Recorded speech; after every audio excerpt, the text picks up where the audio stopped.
Hello everyone. So in this video we will continue with psychiatric emergencies. तो सबसे पहले हम लोग देखते हैं violence. So violence is physical aggression by one person on another. Violence में लोग क्या करते हैं, मारपीट करते हैं, किसी और को भी मार सकते हैं या फिर खुद को भी इंजरी पहुंचा सकते हैं. ठीक है, तो जब कोई पेशेंट ऐसा कर रहा है तो उसके क्या क्या रीजंस हो सकते हैं. या तो उसको कोई ऑर्गेनिक साइकियाट्रिक डिसऑर्डर है.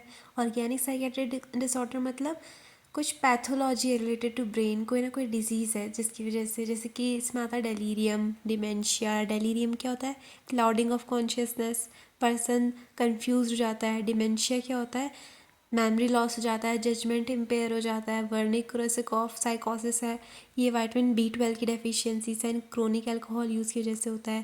देन अदर साइकेट्रिक डिसऑर्डर्स में जैसे कि आपने सीजोफ्रेनिक मेनिक पेशेंट्स देखे होंगे, फिर एजिटेटेड डिप्रेशन वाले पेशेंट देखे होंगे, या फिर withdrawal from alcohol and drugs, epilepsy, acute stress reaction, panic disorder, personality disorder.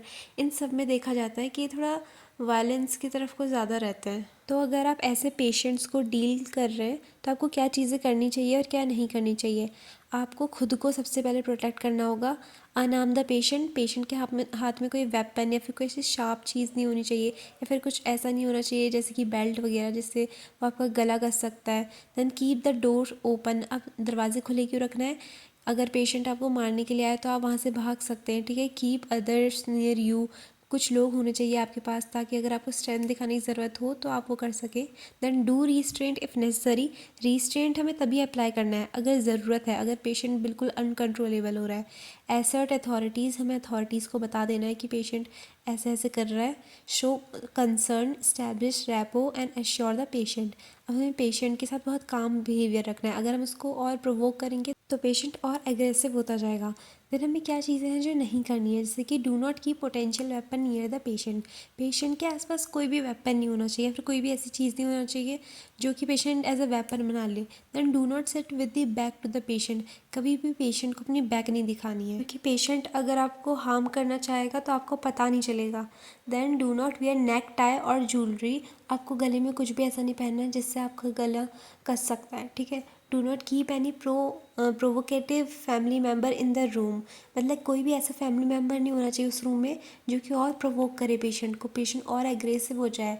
कोई कोई लोग होते हैं ना, ऐसी बातें बोल देते हैं जिससे और गुस्सा आ जाता है. ठीक है. तो ऐसे लोग रूम में नहीं होने चाहिए. And do not confront. कभी भी पेशेंट से लड़ना नहीं, आके उसकी बातों का जवाब दे रहे हो आप एकदम उतनी सेम एनर्जी से. ठीक है. पेशेंट से बहुत कामली बात करनी है. उसके बाद do not sit close to the patient, क्योंकि पेशेंट आपको हार्म कर सकता है. अब हम इसका मैनेजमेंट देख लेते हैं. तो हमें हमेशा पेशेंट को अनटाई करना है अगर पेशेंट टायर्ड अप है, क्योंकि इससे क्या होगा, पेशेंट को बहुत ह्यूमिलेटेड फील होगा, एग्रेशन उसका और बढ़ जाएगा. ठीक है. तो हमें रिस्ट्रेंट तभी अप्लाई करना होता है जब पेशेंट एकदम कंट्रोल में नहीं है. फिर रीएश्योरेंस. हमें पेशेंट से बहुत सॉफ्टली बात करनी है, फर्म एंड काइंड अप्रोच रखनी है उससे सामने. डायरेक्ट क्वेश्चंस पूछने, कंसाइज होने चाहिए क्वेश्चन, अवॉइड करने ऐसे क्वेश्चन जो कि येस और नो में जिनका आंसर हो. और पेशेंट को असिस्ट करना है इन डिफाइनिंग हिज और हर प्रॉब्लम. उसको दिक्कत क्या है ये चीज़ पूछनी है. हम पेशेंट को सेडेट भी कर सकते हैं, जैसे कि डायजेपाम दे के, हेलोपेरिडोल या फिर क्लोरप्रोमाजिन दे के. Then collect detail history and explore the cause. History लेनी है पेशेंट की और ये देखना है कि क्या कॉज रही है जिससे पेशेंट इतना ज़्यादा एग्रेसिव, इतना ज़्यादा वायलेंस कर रहा है. फिर carry out complete physical examination. Check hydration status. Hydration status देखने की क्यों ज़रूरत है? क्योंकि अगर पेशेंट बहुत ज़्यादा एग्रेसिव हो जाएगा तो रेस्टलेस रहेगा, इधर उधर घूमेगा, पानी वानी नहीं पिएगा, उसको डिहाइड्रेशन हो सकता है. ठीक है. IV फ्लूइड चढ़ाने की ज़रूरत पड़ सकती है. Then have less furniture in the room, क्योंकि पेशेंट को लग सकती है. Remove all sharp instrument. Patient किसी को मार सकता है या फिर उसको खुद लग सकती है. Keep environmental stimuli to the minimum. ऐसे कोई भी इन्वायरमेंटल स्टिमुलाई नहीं होनी चाहिए जैसे कि नॉइस वगैरह जिससे पेशेंट और प्रोवोक हो जाए. Then stay with the patient to reduce anxiety. Redirect violent behaviour with physical outlet such as exercise, outdoor activities. अगर पेशेंट इतना ज़्यादा वायलेंट हो रहा है तो उसका ये जो एग्रेसिवनेस है, इतना ज़्यादा एक्टिवनेस है, उसको हम कहाँ पे कन्वर्ट कर देंगे? उससे कुछ एक्सरसाइज करवा के. ठीक है. कि वो एनर्जी वहाँ पे ट्रांसफॉर्म हो जाए. देन आउटडोर एक्टिविटीज़, खेल, ये सब करवा के. Then encourage the patient to talk out the aggressive feelings rather than acting them out. हम पेशेंट से बोलेंगे आप ही ऐसा करने की बजाय लड़ाई झगड़ा जो आपको दिक्कत है उसे बोलो. ठीक है. उसको वर्बलाइज करो. इससे क्या होगा, उनकी फीलिंग्स बाहर निकलेंगी और ऐसे एक्शंस नहीं करेंगे. देन फिज़िकल रिस्ट्रेंट तो हमें तभी अप्लाई करना है जब पेशेंट बहुत ज़्यादा वायलेंट हो गया है और बिल्कुल कंट्रोल में ही नहीं आ रहा है, और वो भी हम एकदम मतलब लास्ट रिजॉर्ट में करते हैं। और रिस्ट्रेंट को भी हम बीच बीच में आके हर 15 मिनट्स में खोल देते हैं, क्योंकि क्या हो सकता है पेशेंट को साइनोसिस हो सकता है अगर ज़्यादा टाइट हो गया तो। और रिस्ट्रेंट हमेशा ह्यूमनली मैनर में अप्लाई करना है।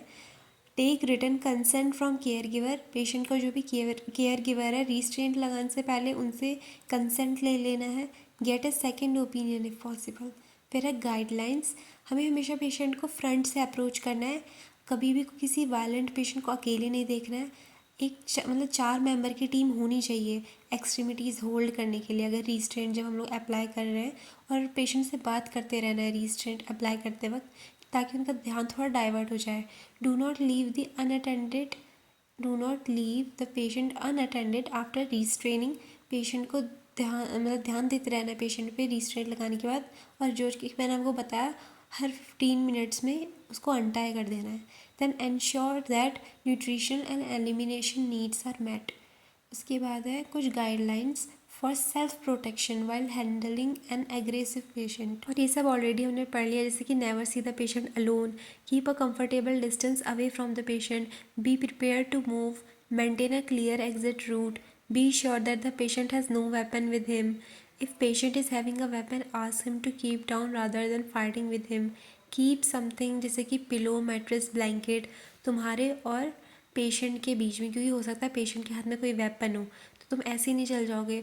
उन दोनों के बीच में पहले तुम्हारे पास एक पिलो या फिर कुछ ऐसी चीज़ होनी चाहिए जिससे अगर तुम्हें वो हार्म कर रहा है तो तुम बच जाओ। Then distract the patient to remove the weapon, अगर पेशेंट के हाथ से आप वो हथियार छीन रहे हो तो उसको थोड़ा सा डिस्ट्रैक्ट कर देना है, जैसे कि आप पेशेंट के फेस पे पानी डाल सकते हो एकदम से। उसके बाद है गिव प्रिस्क्राइब्ड एंटीसाइकोटिक्स, जो भी एंटीसाइकोटिक्स प्रिस्क्राइब की गई है वो पेशेंट को देना है। नेक्स्ट है स्टूपर एंड कैटाटोनिक सिंड्रोम। तो स्टूपर क्या होता है? Stupor is a clinical syndrome of akinesis and mutism but with relative preservation of conscious awareness. मतलब स्टूपर एक सिंड्रोम है, ठीक है, जिसमें क्या होता है पेशेंट मूव नहीं करता है, एकाइनेसिस रहता है उसको, जैसा है वैसा ही रहेगा, म्यूट रहेगा, कुछ बोलेगा ही नहीं, पर कॉन्शियसनेस उसमें होती है। Often associated with catatonic science, जैसे कि हम देखेंगे कैटाटोनिक साइंस क्या होता है कैटाटोनिक सिंड्रोम के अंदर। अब स्टूपर देख लिया, कैटाटोनिक सिंड्रोम क्या होता है? Any disorder which present with at least 2 catatonic sign. उससे पहले हम कैटाटोनिक साइन देखेंगे। देन है नेगेटिविज्म, जैसे कि अगर पेशेंट को कुछ भी बोलो पेशेंट उसका उल्टा करता है। म्यूटिज्म, पेशेंट एकदम चुप रहता है, कुछ नहीं बोलेगा। स्टूपर, वही पेशेंट कुछ नहीं बोलेगा और कोई फिक्स्ड पोजीशन ले लेगा, मतलब मूवमेंट ही नहीं करेगा। एम्बी टेंडेंसी, मतलब पेशेंट दो बातें करेगा या फिर दो काम एक साथ कर रहा है। ईको ले लिया, सामने वाले की बातें रिपीट कर रहा है पेशेंट। इकोपेरेक्सिया, सामने वाले के मूवमेंट्स रिपीट कर रहा है। देन और बहुत सारी चीज़ें आती हैं जैसे कि catalepsy, stereotypes, verbigeration, excitement and impulsiveness. अब इनमें से कोई भी दो चीज़ें अगर होंगी तो वो कैटाटोनिक सिंड्रोम के अंदर आएगा। जो कैटाटोनिया होता है वो दो टाइप का होता है, एक होता है एक्साइटेड और एक होता है विड्रॉन या फिर रिटार्डेड। एक्साइटेड में सारे एक्साइटमेंट वाले सिम्टम्स पेशेंट में दिखाई देते हैं, पर रिटार्डेड में जैसे कि म्यूटिज्म, स्टूपर, ये सब चीज़ें, इकोलेलिया वगैरह, ये सब डिटेल में मैंने सब पढ़ा रखा है, तो आप मेरी वीडियोस में देख लेना। देन मैनेजमेंट क्या होगा स्टूपरस पेशेंट का, हमें इंश्योर करना है पेशेंट का एयर वे मेंटेन है कि नहीं, ठीक है, वो सांस ले पा रहा है ढंग से या नहीं। मेंटेन करना है पेशेंट का हाइड्रेशन, क्योंकि अगर देखो पेशेंट एक ही पोजीशन में बहुत टाइम से, तो क्या वो खाना खाएगा नहीं खाएगा, तो हमें उसकी हाइड्रेशन स्टेटस, उसका न्यूट्रिशन स्टेटस देखना है। उस हिसाब से हम लोग राइल्स ट्यूब फीडिंग या फिर आईवी फ्लूइड्स वगैरह चढ़ा सकते हैं, फिर दे सकते हैं। फिर हमें पेशेंट के वाइटल्स चेक करते रहना है, हिस्ट्री एंड फिजिकल एग्जामिनेशन करना है, ब्लड सैंपल लेना है इन्वेस्टिगेशंस के लिए कि कहीं कोई और दिक्कत तो नहीं है, आइडेंटिफाई करना है कि क्या कॉज रही है इस चीज़ की। उसके बाद provide care for an unconscious patient, अगर पेशेंट अनकॉन्शियस हो गया तो हमें उसे भी केयर प्रोवाइड करना है, केयर करनी है पेशेंट की स्किन की, न्यूट्रिशन की, एलिमिनेशन एंड पर्सनल हाइजीन की। Give ventilatory support if needed, अगर पेशेंट खुद से सांस नहीं ले पा रहा है, खुद से रेस्पिरेटरी एफर्ट्स नहीं डाल पा रहा है, तो हो सकता है हमें पेशेंट को वेंटिलेटर से सपोर्ट देना पड़े। नेक्स्ट है पैनिक अटैक्स। तो आपने कुछ लोगों को देखा होगा उनको एकदम से एंग्जाइटी हो जाती है, एकदम से बहुत ज़्यादा पैनिक हो जाते हैं, ठीक है, जैसे कि आपने देखा होगा उनको बहुत स्वेटिंग होने लग जाती है, ट्रेमर्स आते हैं, पूरी बॉडी कांपने लग जाती है, उनको देख के ही लग जाता है कि इनको ऐसा लग रहा है कोई गला दबा रहा है, फिर गले में कुछ फंस गया है। चेस्ट पेन होता है उनको, नोज़िया होता है, पाल्पिटेशन होता है, खुद की हार्ट बीट इतनी तेज़ तेज़ सुनाई देती है, उनको ऐसा लगता है कि वो मरने वाले हैं। एब्डोमिनल डिस्ट्रेस होता है, पैरेस्थेशिया होता है, हॉट फ्लशेस होते हैं, ठीक है। तो फिर ये सब आते हैं पैनिक अटैक्स की मैनिफेस्टेशंस के अंदर। अब पैनिक अटैक को हम मैनेज कैसे कर सकते हैं? हमें पेशेंट को रीअश्योरेंस देनी है, हमें देखना है कॉज क्या है इस चीज़ की, फिर है हमें डाइज़ेपाम देना है, लोराज़ेपाम देना है। ये सब क्या होता है, बेंजोडाइज़ेपिन्स के अंदर आते हैं, जो कि एंग्जायोलाइटिक ड्रग है। देन हमें पेशेंट की काउंसलिंग करनी है। उसके बाद है यूज़ बिहेवियर मॉडिफिकेशन टेक्निक। कुछ बिहेवियर मॉडिफिकेशन टेक्निक्स होती है, हमें उनका यूज़ करना है। That's it. नेक्स्ट है विक्टिम्स ऑफ डिज़ास्टर। अब ये कौन होते हैं? वही लोग जिनके साथ कोई जैसे डिज़ास्टर हो गया, उसमें वो सफ़र करा, उन्होंने उनके लव्ड वंस की डेथ हो गई है, ठीक है, या फिर उनको इंजरी हो गई है, कुछ लाइफ टाइम सफरिंग हो गई है। तो इन लोगों में क्या होता है, बहुत स्ट्रेस हो जाता है, डिप्रेशन हो जाता है, जैसे कि एंगर इश्यूज़ रह सकते हैं, frustration, guilt, numbness, confusion, flashbacks, depressions. Flashbacks आते हैं उनको कि उस टाइम ऐसा हुआ था, मतलब मेरे इनकी डेथ हो गई थी, ऐसे रो रहे थे लोग। तो ये सब इमेजेस आती रहती है मन में, जैसे कि सुनामी, अर्थक्वेक, लैंडस्लाइड, ये सब जब होते रहते हैं तो इन सब चीज़ों में जो लोग फंस जाते हैं वही होते हैं विक्टिम्स ऑफ डिज़ास्टर। अब हम मैनेज कैसे करेंगे? Treatment of the life threatening physical problem.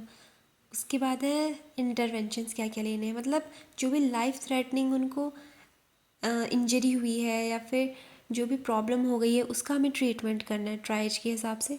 Then intervention क्या लेना है, हमें पेशेंट को अटेंटिवली लिसन करना है, उन्हें जब वो बोल रहे थे इंटरप्ट नहीं करना है। Acknowledge understanding of the pain and distress, समझना है उनको कितना पेन हो रहा होगा, कितना स्ट्रेस हो रहा होगा, उनकी आंखों में देखना है, उनको कंसोल करना है। हम उनको फिज़िकल टच से भी, जैसे कि आप उनके सर पे ऐसे हैंड से वो कर रहे हो, तो मतलब थोड़ा उनको अफेक्शन फ़ील होगा, क्योंकि उस टाइम उनको उसकी बहुत ज़रूरत होती है। देन हमें साइलेंस का यूज़ करना है, मतलब एक गुड लिसनर बनना है। Do not ask them to stop crying, ऐसा नहीं बोलना है कि रोना बंद कर दो, मतलब इससे उनको क्या लगेगा कि ये मुझे सुन नहीं रहे हैं। पेशेंट को ग्रुप थेरेपी में इन्वॉल्व करना है, उसमें क्या होगा, उनके साथ और ऐसे लोग होंगे जिन्होंने सेम चीज़ फेस की है, जो कि जैसे उससे उभर के आ चुके हैं ऑलरेडी, ठीक है।